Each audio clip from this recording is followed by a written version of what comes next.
歡迎大家嚟到 Music Pantry 音樂吹水間，我哋係大家嘅主持高立同埋微塵。Hello，咁我哋係一個專門講廣東歌嘅頻道，同大家吹下水，講下廣東歌嘅。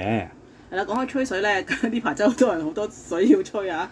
就係、有網民咧就講起邊個係新四大天王喎，咁結果咧姜濤啦、張天賦、Tyson Yoshi 同埋林家謙咧就齊齊上榜啦。咁趁住坊間隨之而嚟嘅一輪討論啦，咁加埋傳媒都訪問咗 Tyson 同埋張天賦對呢一個即係新稱號嘅感想咧，我哋就趁呢一個機會，不妨都吹下水，講下自己嘅睇法啦。嗱，對於新四大天王呢個稱號咧，Tyson 就表示唔敢當啦，咁只係認咧自己係四大甜品啫，同埋接受咗網民俾佢 Tiramisu 呢個昵稱或者叫封號啦嚇。咁至於自問唔夠膽同四大天王相比嘅張天賦咧，就講笑話啦，其實可以用佢嘅新碟名 Sweet and Sour 作為甜品嘅自稱。另外啦，記者就暫時咧，即係到而家呢一刻為止啊，就未有機會訪問到姜濤同埋另一位當事人林家謙對呢個稱號嘅睇法。咁不過咧，佢哋嘅 fans 應該都可以估到兩個人咧會各自點樣回應記者㗎啦。咁有林家謙嘅粉絲咧，就都幾有創意嘅喎，甚至就建議佢哋嘅偶像不如自稱博豬啦。咁就即係林家謙中意食嘅薄荷朱古力味雪糕。啊，咁姜濤係咪應該叫姜糖咧？姜糖係姜濤啲 fans 嘅自稱嚟嘅喎。係啊，係喎，係喎，係喎。搞錯。咁嗱，我個人其實就比較中意四大甜品呢個叫法嘅。咁點解呢？因為一嚟呢，就更加容易同四大天王呢個名詞去區分啦；二嚟呢，就可以減少兩組唔同世代歌手之間嘅一個直接比較。咁三嚟呢，就甜品本身都係一個比較親民嘅字眼啦嚇。咁喺某程度上其實都反映緊而家嘅歌手甚至乎偶像所行嘅路線呢，就可能比以前嘅天王仲要貼地一啲嘅。不過我咧喺坊間咧都係中意四大天王呢個稱呼多啲嘅。咁其實關於新四大天王咧，歷嚟都有唔同嘅講法嘅。近年嚟講啦嚇，喺商台嘅拉闊音樂會嗰度咧，就用咗風火雷電嘅代號嚟到介紹咗四位當時 up and coming 嘅男歌手，即係姜濤啦、林家謙、柳應廷阿 Jer 同埋 Tyson 嘅。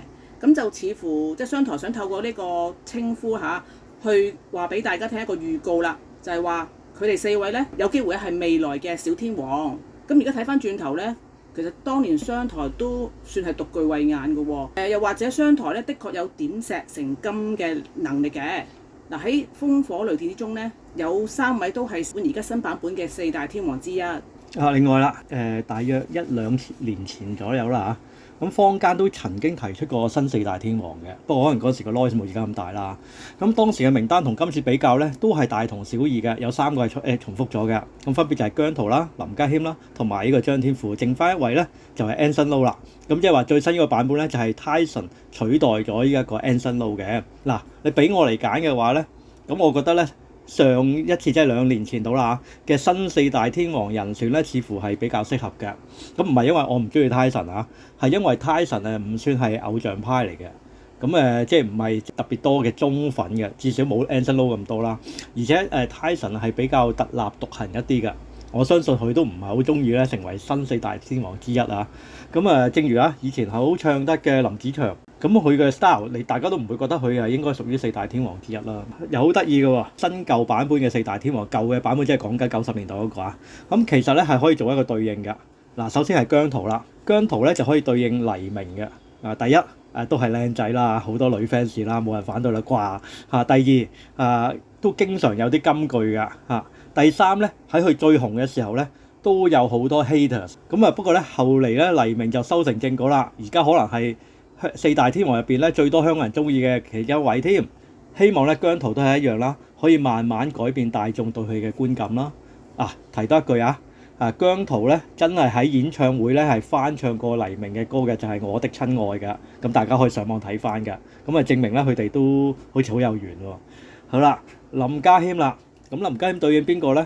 咁我就會揀對應劉德華㗎，因為咧劉德華係四大天王入邊咧算係唱作人嘅一位嚟嘅。咁林家謙當然係唱作人啦嚇，同埋佢兩個歌手咧都係攞過叱咤唱作人嘅獎項嘅。另外喎，仲有一個好明顯嘅共通點嘅，唔知大家估唔估到啦？你估唔估到咧？估啊，真真係好難諗喎。哈哈，答案兩個人嘅共通點就係道地啊！呢個共通點咧，我覺得最後嘅咧應該加一句就係無人會反對咯。係啦，好啦，跟住咧就係張天賦啦。張天賦咧就會對應翻張學友。咁啊，首先兩個真係同姓三分親啦，都係姓張啦嚇。而且咧兩個都喺新舊四大天王入邊咧，算係最唱得嘅一位嚟㗎。嗱，事實上咧，張天賦咧真係喺節目度唱過張學友嘅講你知㗎。最後啦，如果新四大天王係 Anson Lo， 咁對應郭富城就好順理成章啦，因為兩個都係以跳舞為主嘅，而且 Anson Lo 近年咧都有一個新舞台王者嘅稱號嘅。如果新四大天王係 Tyson 嘅話咧，咁佢同郭富城最大嘅共通點，第一就係肌肉啦 muscle， 第二咧佢哋都揸過電單車嘅。嗱，講到底咧，其實都唔一定只係可以有4個名額咁㗎，其實可以叫5大天王或者5大甜品都得㗎嘛。咁樣就可以同時包括咗各具特色嘅 Anson Lo 同埋 Tyson 咯。冇錯啊，我都贊成啊。首先係人數上啦，點解一定要4個咧？有時出色嘅歌手可以多過4個㗎嘛，但係調翻轉講，有時可能唔夠㗎嘛。咁何必一定要定死係4個咧？就好似網球啊，當年啊費達拿拿度加祖高域3大咪幾好咯，夾硬加咗回利落去變咗4大，回利攞嘅大滿貫同其他3位爭10幾20個，咁相信連回利自己都覺得尷尬啦。就好似啱啱初出4大天王嘅時候啊，其實郭富城都未正式喺香港出道。李克勤甚至許志安啊，可能都比郭富城紅啊嗰陣時啊，咁但係佢哋入唔到四大天王喎，就好似咧低咗郭富城一級咁咯喎。我諗嗰陣時都好多人戥啊李克勤或者係許志安唔抵㗎。嗱，同埋咧都有啲網民咧喺網上即係講翻啦，而家都時代唔同啦，點解仲要有四大天王呢個字眼即係再用翻出嚟咧？係咪即係唔 update 咧？已經點解唔可以俾個樂壇啊變得百花齊放？即係唔好俾呢啲封號去框死佢，多啲唔同嘅好嘅歌手出現啊！咁就唔使話淨係聚焦幾個歌手咁樣咯。我覺得四大天王仲有一個問題嘅，就係咧終身制嘅。大家諗下，歌手一定有起有跌㗎嘛。咁有時甚至係自己淡出啊退出㗎嘛。咁點解一做咗四大天王，永遠都係四大天王？我都唔明嚇，就好似 NBA 最佳陣容啊！都係年年唔同㗎啦，咁點解舊又好新又好，唔可以一段時間就換一次人咧？係咪啦？不過咁講啦，嗱呢啲咧都係大家茶餘飯後討論嘅話題啫。咁其實就未必需要咁緊張嘅。我反而咧就好奇到底邊一個即係香港本地嘅電台或者電視台會搶先一步啊？就安排啲新嘅四大天王同台合作，或者至少影一張咧世紀合照咁咯。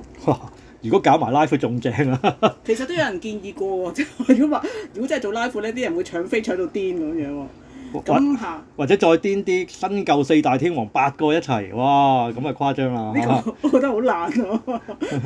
咁即係其實講到底咧，無論係新四大天王又好，定係咩四大甜品都好啦嚇。咁都係一種堅力嚟嘅啫，想俾呢個碎片化嘅樂壇多啲焦點啊，或者朝氣啊，多啲討論嘅熱度咁樣咯。嗱呢啲係我哋嘅睇法啫，咁唔知大家認唔認同㗎？如果大家中意呢條片咧，就記得 like、comment 同埋 share，當然記得要訂閱我哋嘅頻道啦，多謝大家。